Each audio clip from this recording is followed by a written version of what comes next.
ये पताल वाली काए? अरे सुन तो का होगे? कहाँ जाता? मैं हाँ पताल बेचे जात होगा। अरे कौन गाँव के बाजार जाता चो? चंडी पारा के। सीतो हाँ तोला ना मैं पामगढ़ के बाजार में देखे रहे वो। अच्छा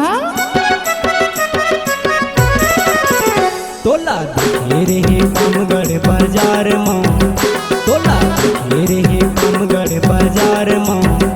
गोरी मन मोर मोहा के तोर पताल में, गोरी मन मोर मोहा के तोर पताल में, मन मोर मोहा के तोर पताल में, मन मोर मोहा के तोर पताल में, मन मोर मोहा के तोर पताल में, मन मोर मोहा के तोर पताल में। मोला देखे रहे पामगढ़ बाजार मां, मोला देखे रहे पामगढ़ बाजार मां। तुरा मन तोर मोहा गे मोर पताल मां, मन तोर मोहा गे मोर पताल मां।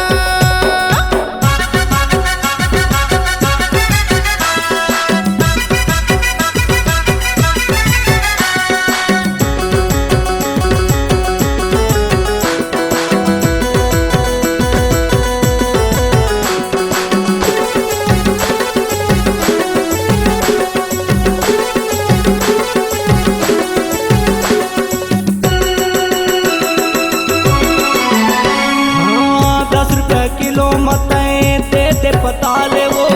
4 दिन के बाद मते हूँ रखियाँ उधारे हो, 4 दिन के बाद मते हूँ रखियाँ उधारे हो।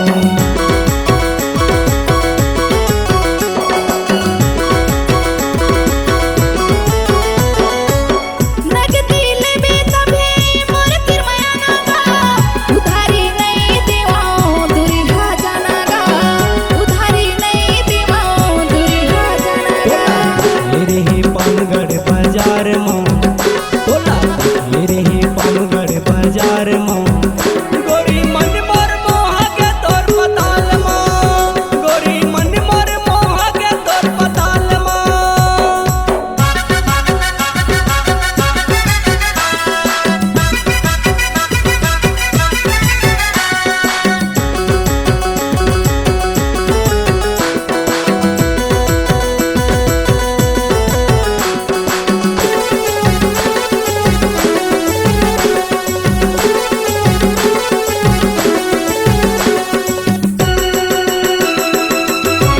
हाँ, कहाँ तेरे खजगोरी का तोर नाम है वो। आकाश के थे मोला पूछते आबे हो, आकाश के थे मोला पूछते आबे हो।